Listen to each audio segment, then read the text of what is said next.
السلام علیکم ورحمۃ اللہ وبرکاتہ نحمدہ ونصلی علی رسولہ الکریم اما بعد۔ امید کرتے ہیں کہ آپ تمام سسٹرز خیر و عافیت سے ہوں گی اور ایمان کی بہترین حالت میں ہوں گی۔ اللہ رب العزت سے دعا ہے کہ اللہ رب العزت آپ کو ہر طرح کی عافیت میں رکھے، آمین۔ تو پیاری سسٹرز، ہم لوگ آیت نمبر 11 پڑھ چکے تھے۔ آج ہمارا جو لیسن ہے سورۃ البقرہ کا آیت نمبر 12 سے ہم پڑھیں گے، ایک ہی آیہ مبارکہ پڑھیں گے، اور آج کا جو ہمارا لیسن ہے ترجمہ تفسیر وہ بھی بہت مختصر ہے۔ تو آئیے دیکھتے ہیں۔ رب اشرح لی صدری ویسر لی امری واحلل عقدۃ من لسانی یفقہوا قولی اللہم بارک لنا فی اوقاتنا اللہم فقہنا فی الدین اللہم انی اسألک الہدی والتقی والعفاف والغنی اللہم الہمنی رشدی واعذنی من شر نفسی اعوذ باللہ من الشیطان الرجیم بسم اللہ الرحمن الرحیم۔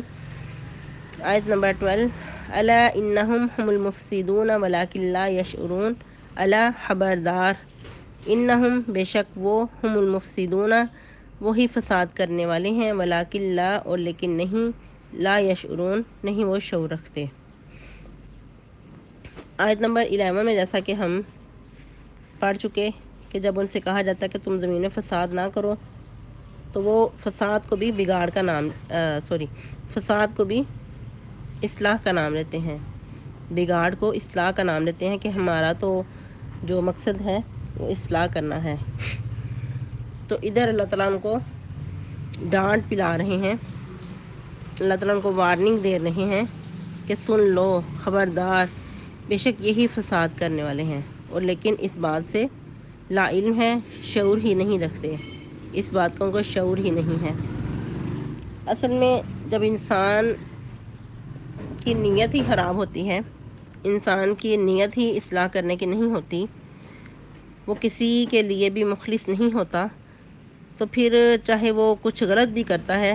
تو اس کے اندر سے جو قبولیت حق کی صلاحیت ہوتی ہے وہ چھین لی جاتی ہے، پھر اس کو اس بات کا شعور ہی نہیں رہتا کہ میں کہاں غلط کر رہا ہوں۔ جب انسان کو اپنے اندر سے خیر خواہی کا ان کے مادہ نکل جاتا ہے، انسان کے اندر اس چیز کا شعور ہی نہیں رہتا کہ میں نے کسی کے ساتھ خیر خواہی معاملہ کرنا ہے، کسی کے ساتھ غلط نہیں کرنا، کسی کے ساتھ اچھائی کرنی ہے، کسی کا حق نہیں مارنا، تو پھر کیا ہوتا ہے کہ انسان کے اندر سے وہ جو ایک امتیاز اللہ رب العزت نے رکھا ہے وہ ختم ہو جاتا ہے، گویا کہ انسان کا جو ضمیر ہے وہ مردہ ہو جاتا ہے۔ تو ان کا بھی کچھ یوں ہی حال تھا کہ جب انہوں نے خود کو سنوارنے کی کوشش نہیں کی تو پھر ان کو ایسا لگتا تھا کہ یہ جو ہم فساد دندہ کر رہے ہیں یہ بھی ہم ٹھیک کر رہے ہیں، تو لیکن اللہ رب العزت فرما رہے ہیں کہ سن لو، بے شک یہی فساد کرنے والے ہیں، لیکن اس بات کا ان کو شعور ہی نہیں ہے۔ جیسا کہ ہم آیت نمبر 9 میں بھی پڑھ چکے تھے کہ شار بال کو کہتے ہیں عربی زبان میں، یعنی کہ ایسے یہ بے عقل لوگ ہیں، بے سمجھ لوگ ہیں کہ ان کے اندر ایک بال جتنی بھی فہم حاصل کرنے کی، یعنی کہ ان کو بال جتنی بھی عقل نہیں ہے، ان کے اندر بال جتنی بھی سمجھ بوجھ نہیں ہے، اتنی بھی یہ سوچ کے مالک نہیں ہیں کہ یہ کچھ خود سے سوچ لیں۔ تو جو کچھ بھی ہم پڑھ رہے ہیں اس کی روشنی میں ہمیں اپنا جائزہ لینا ہوگا۔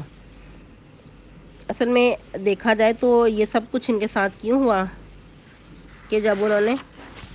اللہ کو اور مومنین کو دھوکہ دینا چاہا تو پھر اللہ رب العزت نے ان کی عقلوں پہ پردے ڈال دیے، جیسا کہ ہم نے آیت نمبر 7 میں بھی پڑھا تھا کہ اللہ تعالیٰ ایسے لوگوں کے دلوں پہ مہریں لگا دیتے ہیں جب انسان قبولیت حق سے انکار کرتا ہے۔ انہوں نے منہ سے تو نہیں ایسا کہا کہ ہم لوگ ایمان نہیں لاتے، منہ سے تو انہوں نے کہا، دھوکہ دینا چاہا، لیکن جو دل تھے وہ حق کو تسلیم نہیں کرتے تھے، تو پھر اللہ رب العزت نے گویا کہ ان کی صلاحیت ہی چھین لی۔ تو اللہ تعالیٰ ایسی بدقسمتی سے بچا کے رکھے، آمین۔ آج کے لیے اتنی کافی ہے۔ السلام علیکم و رحمۃ اللہ۔